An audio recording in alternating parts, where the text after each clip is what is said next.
Hey, thanks for joining me again. So this is NC40A experiment number 6. So if you watched experiment number 5, you could see that we found in the midst of all this messing around that somehow the VFO filter L6 was wound with 26 turns instead of 28. And that may have, we hope, resulted in this drive being about 500 millivolts instead of at least 640, as we were seeing on NorCal 40 number 2. So I rewound L6. Here's the suspected culprit here. So you can see, if I take a photo for you, or you want to stop and zoom in, that is 26 turns instead of 28. And rather than spend the time to unwind L6, I just wound a new one. And so let's see, if you zoom in and you point right here, that would be L6 with the new 28 turns. So I have connected up power, and I've put a shorting jack on the key. I made sure the drive pot was turned down.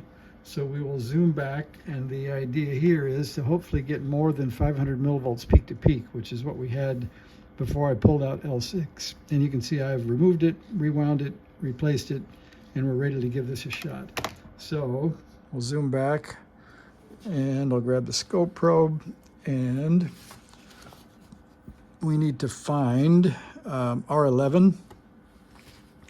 So I'll stick this on R11, which I made stand up in a nice way with a lead so you could grab onto it when we built it.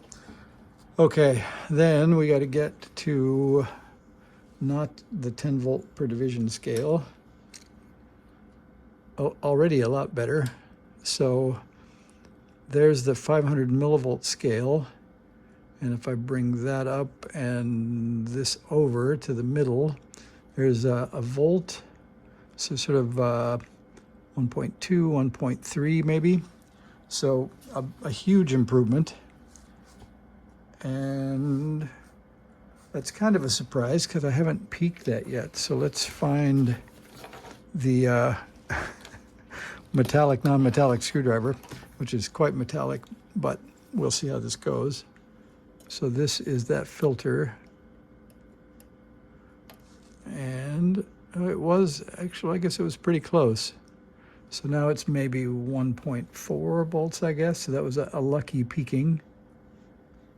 So that's much, much better than 500 millivolts. So we can fill that in. And I'd say that's the first success in quite a while. I think we can agree about 1.3 volts peak to peak. So I'd say experiment number 6 so far is a success. I'll go on next, since we're here, and see, maybe we'll sneak in experiment number 7 before we even write it. But if we look at R14, that's the output of the driver, and that is here. If I can get a hold of it.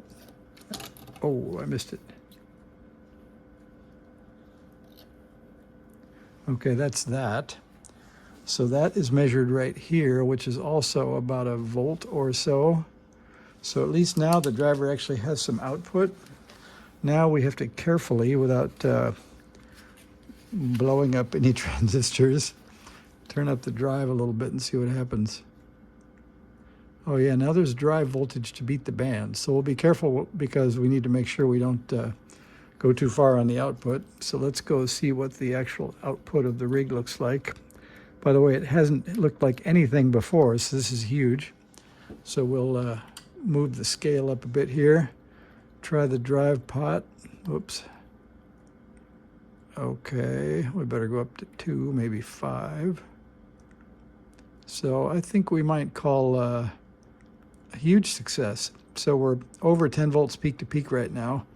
And I think we'll stop there and unhook the transmit lead and do a quick calculation of 10 volts peak to peak. So we will, let's see, let's do that here. Clear 10 squared Guess the number's kind of obvious. Divided by 400. So we're at a 1/4 watt right now. So I think from previous measurements in another experiment, we said that 38 or 39 volts peak to peak is about 3.8 watts.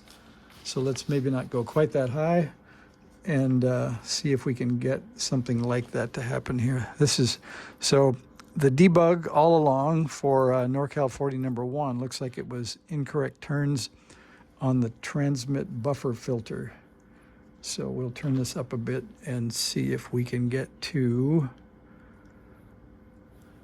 something a bit higher. So there's 5, 10, 15, 20.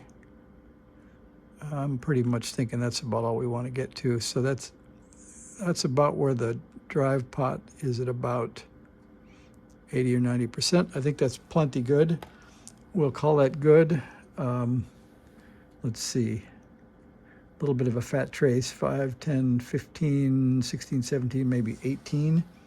So we'll try that one more time here. 18 squared divided by 400. And I think that 0.8 watts is probably plenty good for a nice NorCal 40. So success now on NorCal 40 number 1 and number 2. I think that we'll come back and experiment number 7.